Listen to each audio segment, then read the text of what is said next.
I'm Tommy Salmons. This is Year Zero.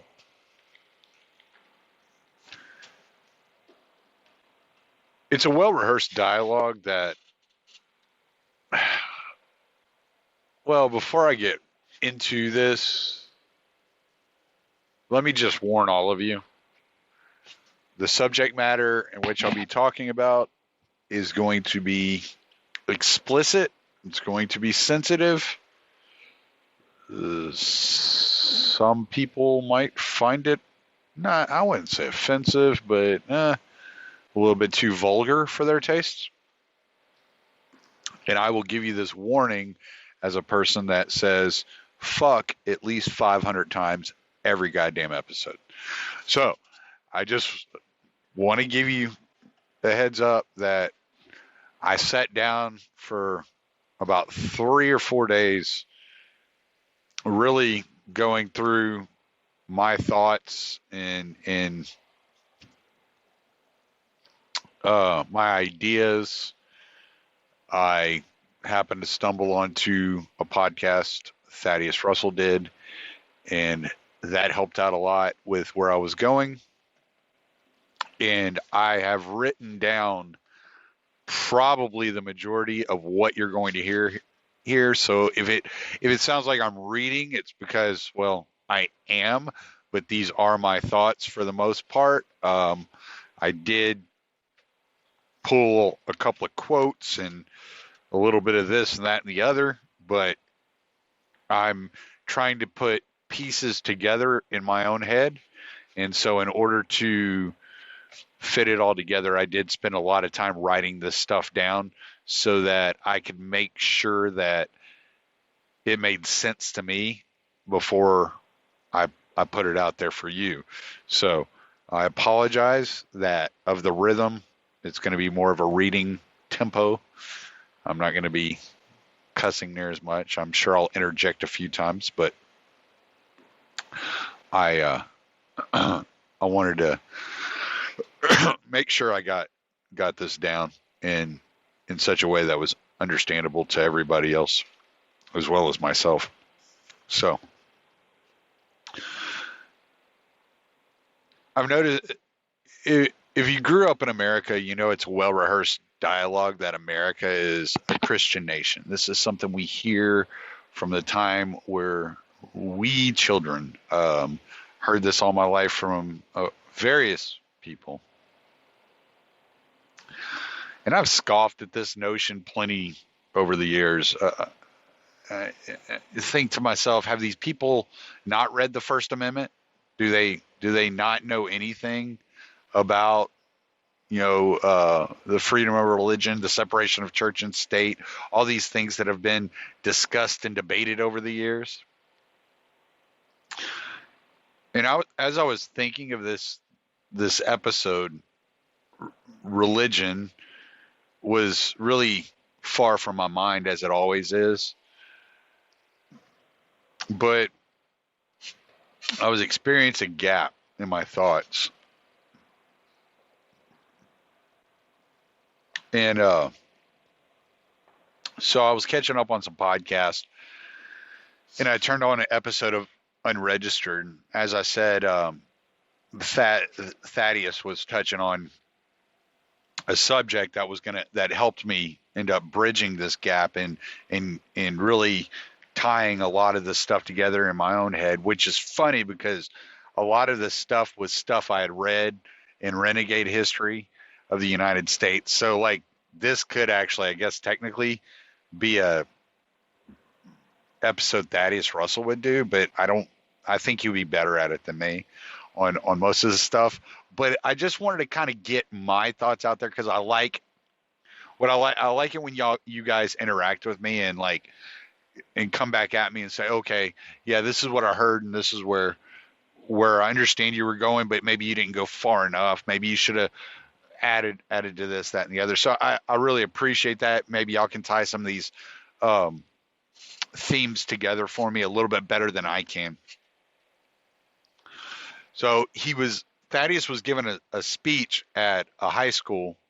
I think it was El Dorado High School there in California somewhere. And it really didn't take long.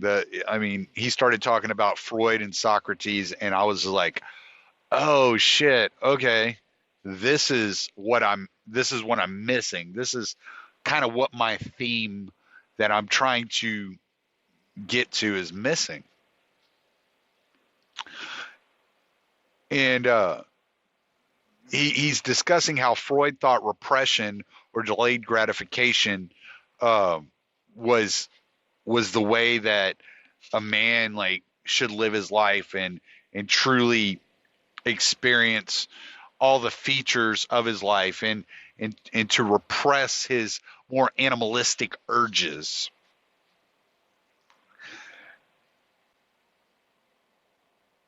And so he's like really touching on like this idea of disciplining your mind to deny your body, you know, especially in sexual urges and things like that. And then he started talking about how Socrates taught of the mind body duality, also known as dualism, and that the mind was greater than the body, that you were to find happiness through a disciplined mind starving the body of the desires. That and there's a couple of quotes that I found that Socrates of Socrates on this general concept, and I thought they were interesting. And the first one I copied down is worthless people live only to eat or drink. People of worth eat and drink only to live. It just reminded me of this show that Beatrix used to watch called Kinda on Investigative Discovery. This guy, he was a police officer, and he was always he investigated. He was a homicide detective, and one of the things he said that I found so damn funny. He was a really dry guy. Like imagine a really tall Ben Stein. You know, it was just kind of like this really. He was kind of towering, and he wasn't really intimidating, but you could tell he was serious. But he had this really dry, kind of almost monotone way of talking. And he goes, I remember they asked me if I wanted something to eat. I ordered a number one. I always get a number one. Every restaurant has a number one. And I just found it so fucking funny because he went on to describe how he viewed food as fuel, but and not for pleasure. But I always found that funny. I always get a number one. Every place has a number one. And that always made me laugh. So I always found that humorous. I thought I should share that because that was one of those things that always sticks in my head. One of these days I'm going to write a short story about a guy who always orders a number one. He's probably going to be a police officer. Anyway. The second quote I found by Socrates that I found that was interesting says, employ your time in improving yourself by other men's writings so that you shall gain easily what others have labored hard for. So he's discussing that your time should be used to gain knowledge, to gain wisdom that all these people have studied for. So the philosopher kings have gone out and done all this hard work and don't make it for nothing. Like this is the key to society. This is the key to, victory. This is the key to your success is in all this hard work. And we didn't do all this hard work for nothing. Don't make it for nothing. And I just found that interesting. It reminds me of the communists. The communists are known for not being fans of pop culture, movies, pleasure of that sort. That they think it's a waste of time. That they think everything should be an intellectual pursuit. So that's kind of what that reminded me of. And even I've fallen into this trap. I I remember one time, and I I used to get like extremely frustrated when I would try to have a conversation with somebody and they wouldn't they wouldn't they acted like they knew what the hell they were fucking talking about, but it was obvious they had no idea what the hell they were talking about because they hadn't spent any time um researching any of the subjects that they thought were interesting and that they actually wanted to get involved in. I used to get so fucking mad. I'm like, you can sit around on a fucking Sunday for 9 fucking hours and watch some mindless drones beat the shit out of each other and call it a football game, but you can't take 30 minutes to read. Like you can't even read a fucking article. Like, and I would get so irritated. It used to frustrate the shit out of me. I don't even know how I really got over it other than just like most people are perfectly comfortable being fucking idiots. Like that's that. Most people don't want to know what the fuck's going on. That's why I think it feels like for a lot of us in the podcast world, was those of us that write some, and we understand we have this kind of idealism that keeps us moving, that keeps us moving forward. Like we're going to touch some lives, and I'm sure like in some aspect we do, and we can, but at the same time, it's frustrating to know that the majority is not going to tune in. Like, I mean, with me, I don't know. I do this kind of for my own relief. Um, I mean, I do kind of hold myself to a schedule, and I'm kind of strict about trying to get y'all's 2 episodes out to you every week because I made that commitment. But like it would have been easy for me to lay down the podcast whenever I started having technical issues and I couldn't do any more interviews. I haven't been able to. I don't even know how many episodes it's been since I've had an interview, but I don't have that capability at the moment. I have some issues, and I don't have the finances to back it up, and to fix the problem. Um, and I think the problem is that I need a new computer to record on. My wife has a really good computer, but my computer's getting pretty old. And my wife keeps telling me to use hers. I don't want to use up all her space because she uses it for work. But, I mean, we're going to have to figure it out. But I'm also having a software problem. I mean, that's another story. I'm sorry, I get distracted. This is why I wrote all this shit down, so I can go back to where I was. But as I was saying, even I've fallen into this trap, man. I mean, I've gotten so fucking frustrated. I've posted some fucking crazy shit on Facebook. Like, you fucking motherfuckers, you got 3 hours to watch a goddamn football game. You can't spend 30 minutes to, watch this video or some stupid shit like that.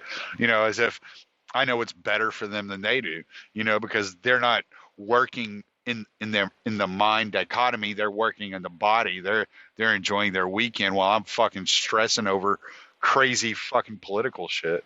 Now that I'm home every weekend, I spend a lot less time worrying about it on the weekend. I promise you that. But I don't even live that. I don't even live that puritanical life, nor should I. I mean, why must we always consider the pursuits of the mind greater than pleasure, than our quote unquote fleshly desires, the sins of the flesh, secularism? These are all Christian words, Puritan phrases. This is how it's always described to us.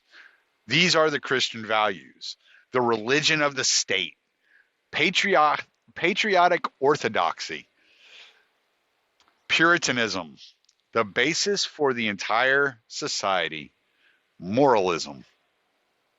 And that's what sells. And it's not even what sells. It's what people expect.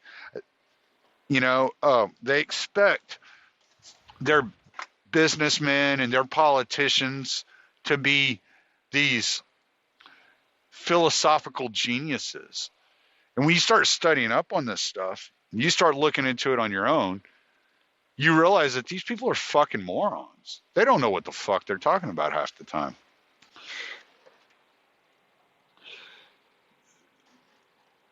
So, and it's weird too, because we do this to our children. You're always telling your child when they grow up, it doesn't even matter your place in life. It doesn't matter. It doesn't matter what your quote unquote class is, or what your situation is.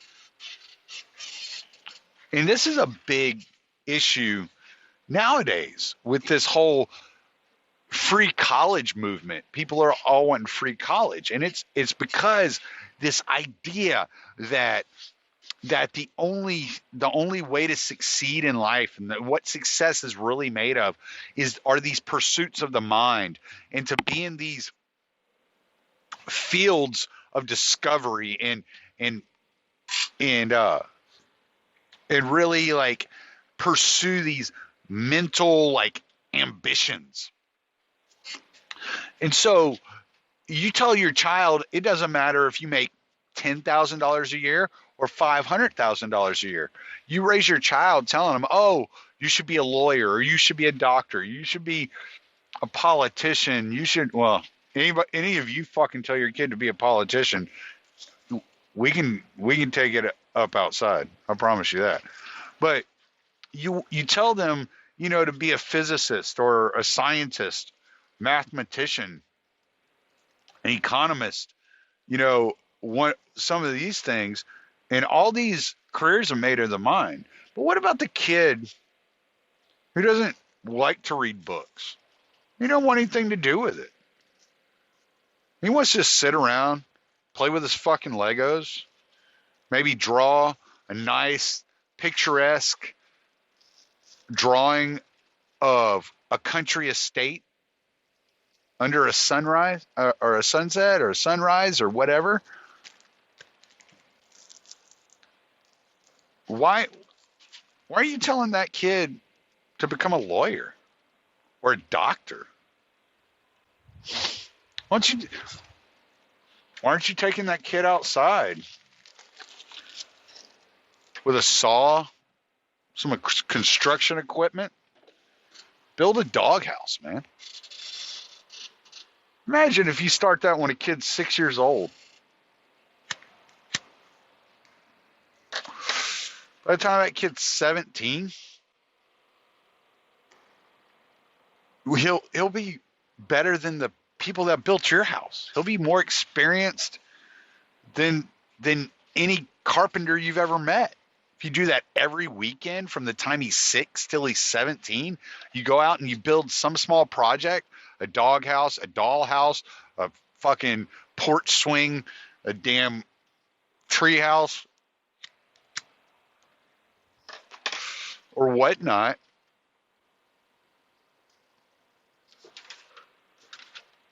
And instead of teaching them to be a carpenter by the time they're graduate high school, and possibly a building contractor making, pretty decent money, as a contractor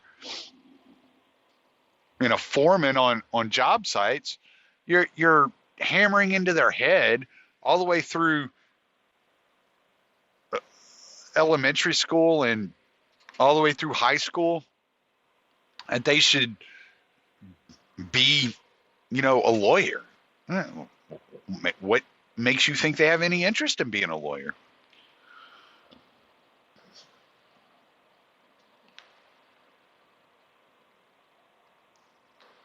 And I know that's kind of a tame example, but that's something I tried to work on with my kids is when they showed interest in something. Just an example. All of you know I have the son who wants to leave for the Marines next year. And one of the things he's always been interested in forever, I mean, for as long as he was able to talk and walk, he likes cars. He's always liked cars, and he wants to be a mechanic. And kid's really good at baseball. I don't know if anybody will try to recruit him or anything like that, but he's good at baseball. He's a good athlete. He's not stupid. He's a smart kid. I don't just say it because he's mine, because I do have a couple of stupid ones in there. I'm just kidding.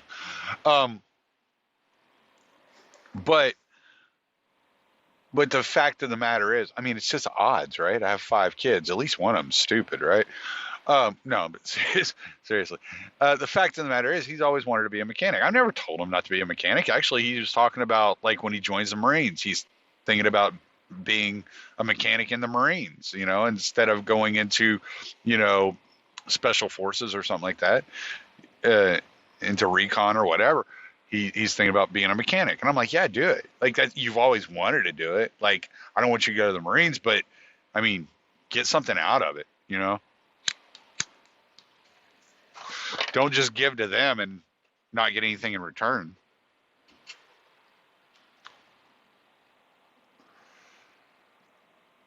Yeah, but the whole idea is as small as of an example as it is.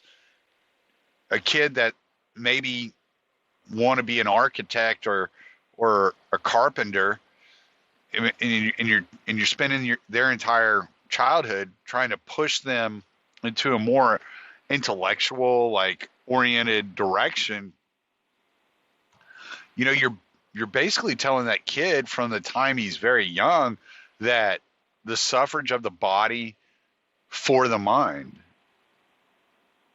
is good. And then as they get older, society and the politicians and political activists and all these people are saying, especially a mind dedicated to public institutions, especially a mind that's working in the interest of the state, because the individual exists to advance the state agenda, right?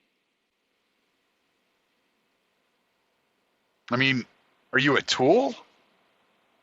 Are you a slave to the whims of advancing the goals of the majority at the suffrage of your own self?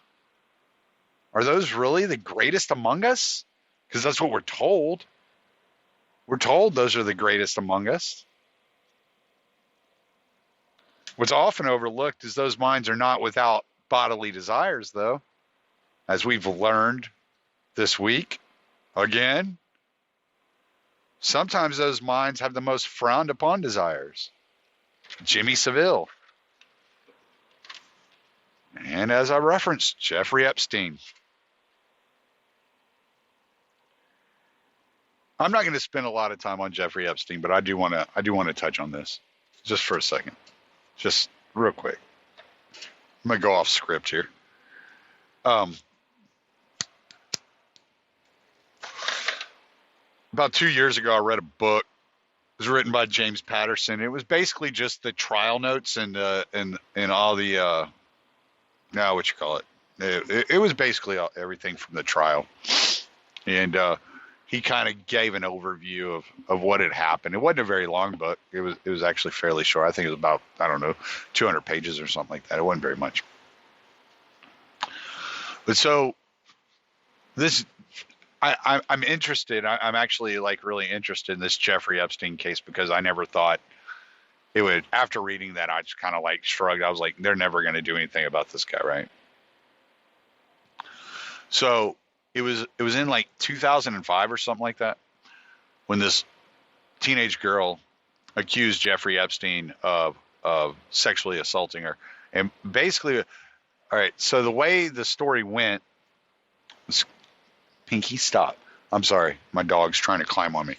The way the story went was that he had this, I don't know, she was some, like, 18, 20-year-old girl that he would pay $200 for every teenager she would bring him. Now, we're not even, okay, in the state of Florida, I think the age of consent at this time was 16. It might still be. But this 2005, I think it was age of consent was 16 in 2005. But this girl used to service Jeffrey Epstein, but she got a little old for his taste. So he would give her $200 for every girl she would bring to his house. Well, the sales pitch was she would find these cute, impoverished teenage girls around 14 is how he liked them, around the age of 14. 16 was a little old for him. He would if you looked young for your age, though. But he would tell her to tell them he will pay them to give him a massage. Just come over once a week and give him a massage, and he'll give you $100 or $150. You ain't got no money. You don't have any nice clothes. You're not fashionable anyway. So they're preying on the more impoverished parts of society of this Florida area. And she and I think it was something like 36 girls like involved in this. There were always rumors that he was bringing them to his resort on his island. They call it Orgy Island or whatever. And there were political parties going on there. But the craziest thing about it were all the co-conspirators were let off the hook. Not to mention he was let off the hook. But one of the craziest things was there was this woman that worked for him, Ghislaine Maxwell, I think is how you say her name. And she's the daughter of Robert Maxwell. And Robert Maxwell happens to be a Mossad agent. So even though this Ghislaine Maxwell was named as a woman that, as part of the abuse, that was involved directly in the abuse of at least one of the girls, she was completely let off. No charges brought up whatsoever. And I can't help but think that maybe her dad's connections had something to do with it. Because it just came out, written by Vicky Ward, has been doing a lot of investigative journalism on this. I don't know a whole lot else she's ever done, so I can't tell you exactly how accurate her journalism is and exactly who she is. But it appears that when making the plea deal, and we'll get to the plea deal in a minute, it was fucking retarded. When making the plea deal, Acosta, now the Secretary of, or was he the Secretary of Labor in the Trump administration, just basically said, I got a phone call. I was told this is above my pay grade and that he's intelligence. So I guess that's all I can do. So they ended up making this plea deal. This plea deal was supposed to be 2 years in prison, registered as a sex offender. And then there were going to be civil suits. It left the opening for the civil suits. And he ended up getting 13 months in prison. He didn't have to register as a sex offender, and he was allowed to leave prison 12 hours a day, 6 days a week during that 13-month stretch. So he really wasn't in prison. Anyway, as these civil suits are going on, I think it was 3 years ago, Mike Cernovich decided, you know what? And this was right around the time I read the Patterson book. So I kind of remember it because it happened right after I finished the James Patterson book on it. I heard Mike Cernovich talking about,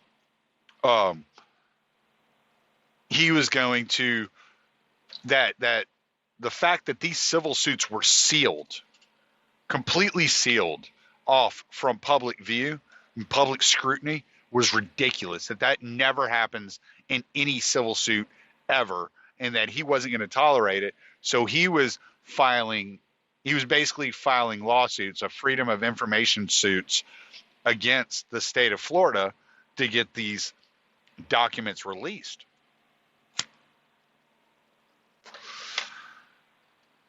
And I think it was last Friday,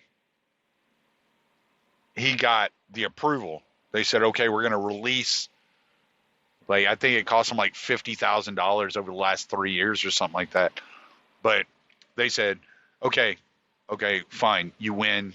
You're going to get him. We're going to release him. So quickly after that, the law enforcement had to move in. So what they did is they caught Jeffrey Epstein at the airport just as he was getting back from Paris. He was flying into New York from Paris. So they arrested him. So he had been basically since 2007, he had been walking the streets scot-free, even though there was all this evidence that continuously came out. There had always been these rumors that there were going to be more charges. They were going to get him with child trafficking. They were going to get him with sex trafficking, this, that, and the other. And nothing ever happened until Cernovich ended up winning the Freedom of Information Act request in order to get these sealed civil suit testimonies unsealed. So let's not think that the government's actually doing something good here. This sounds like a cover your ass fucking operation from the get-go.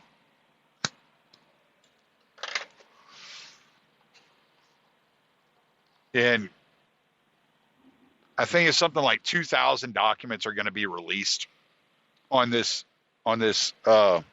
subject, on all these cases. And when I have a chance to sit down and look at them, I'll definitely do an episode on it. But let's get back into where I was. I'm sorry. So we had Jimmy Savile and Jeffrey Epstein, both pedophiles, very high connections to the state. Then we had, they weren't able to control their body, or JFK is very well known that he had a control problem when it came to women. Martin Luther King Jr. had a control problem when it came to women. Thomas Jefferson apparently had a child with one of his slaves, so it's not like he was always under control. So they're also known to have been weakened to the body a time or two. Like at least a time or two, right? But they're let off the hook because they're considered men of the mind. Like that was always secondary. That was always behind the scenes, a secondary part of their persona. They were men of the mind. They were the greatest among us. But think about it. Had any of these men, Savile or Epstein, for instance, been of less value to the goals of the state? Had they been farmers or athletes, actors or construction workers? Would the rhetoric be different? Would Jeffrey Epstein's plea deal included the terminology that he was just soliciting prostitution from 14-year-old girls. Didn't even mention age.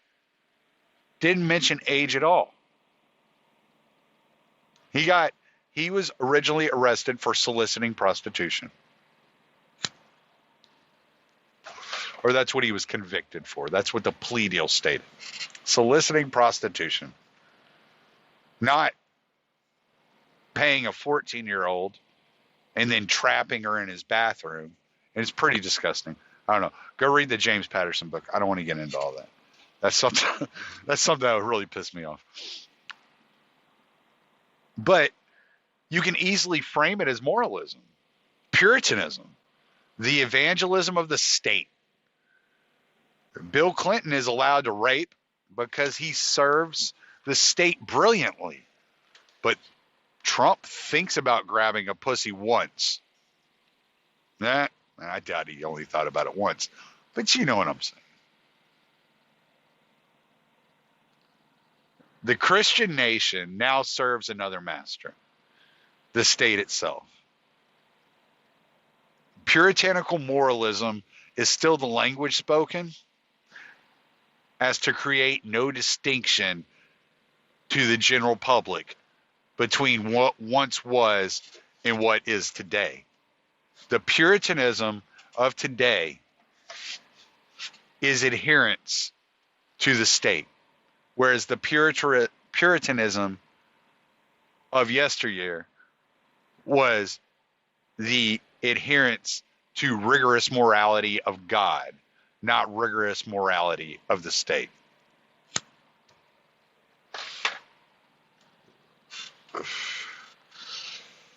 But unfortunately for the moral police, they have their obstacles. Historically, there were groups viewed as body groups. I call them body groups. I don't know what they called them. I call them, well, I know what they called them. but I'm just going to I'm referring to them as body groups. First off, you had blacks. Blacks were thought of as too sexual. The inventors of dance. Even abolitionists, in many cases, argued slaves were too free. They had no vested interest. After a day in the field, they were free to get drunk and fornicate. Their minds weren't mined for the advancement of the state. They needed to work 16-hour days and stress over their investment in the nation. They didn't need to be free to roam the streets. They had to be controlled. They had to be enslaved. Further enslavement, a different type of enslavement. Enslavement to the state as opposed to enslavement to the plantation owner. The second group were women. Women, too, were of the body. Their feelings ruled them. They were nurturers. My grandpa told me one time, don't ever trust anything that can bleed for 3 days and not die. That's kind of the view that every man had of women at that time. But women are emotional, right? Irrational. They have voluptuous breasts, wide, sensual hips. And when they pull you in close to their silken flesh, it's like hugging the curves of the Autobahn at 100 miles an hour. Soon their warm pool of lust embraces your manhood in its rose petal sheets. Put your dick away, Joe Bob. Right there, of the body. Now, I know at least one of you pulled out your dick and started jerking off. You're probably still jerking off to me talking right now. But the rest of you got really uncomfortable. Maybe you looked around to see if anybody else was listening to the latest Penthouse Forum podcast with you. But you certainly got a little stiff. In more ways than one. But it just proves my point. We still have this revulsion when it comes to the body, especially in public. In a public setting, or the thought of a public setting. Remember this video that was going around of Obama?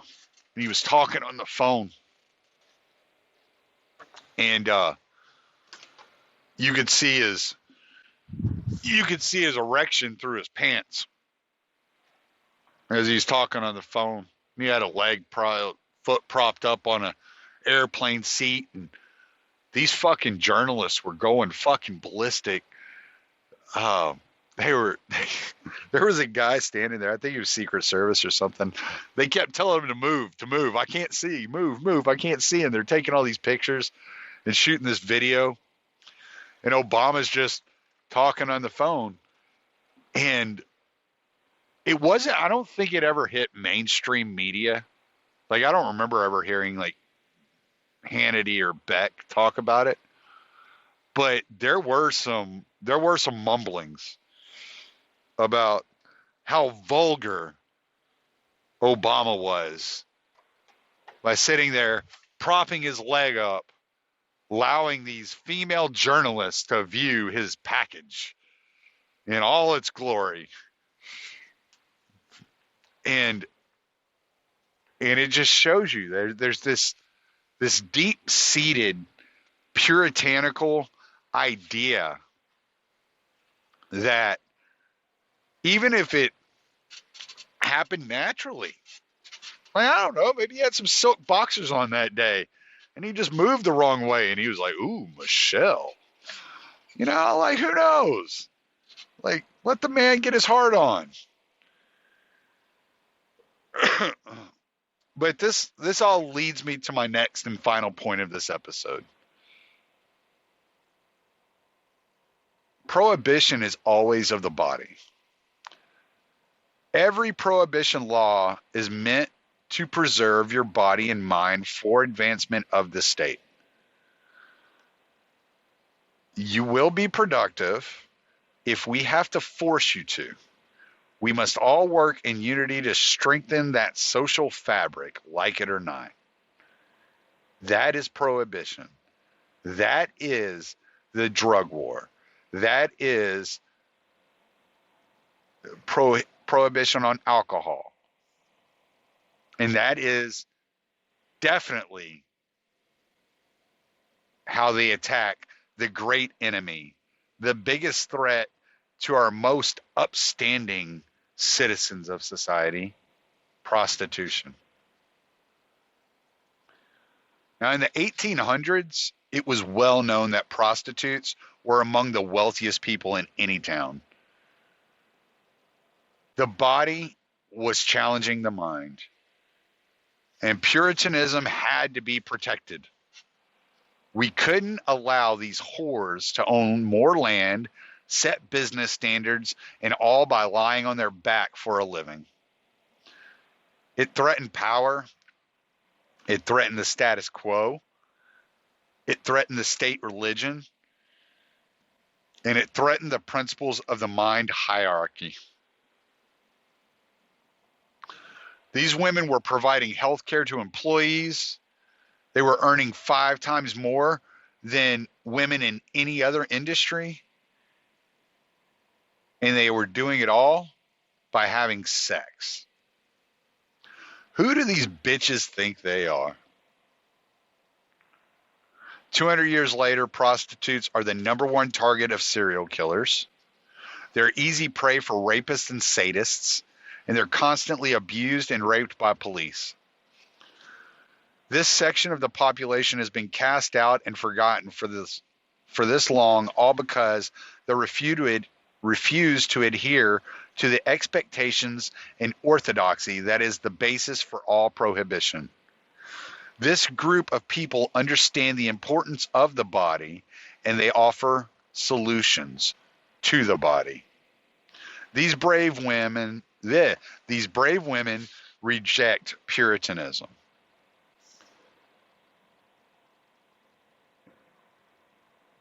Now, I'm certain some of you are of the belief that that dualism is correct, that the mind and body are separate entities, and that the mind has to control the body and discipline the body, and that it is up to the mind to overcome the animal instincts of the body, just as Socrates did.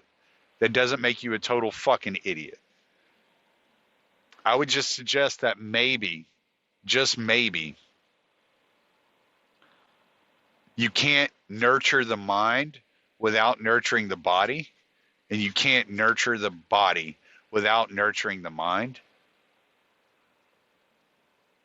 That incels exist for a reason, that men are known to become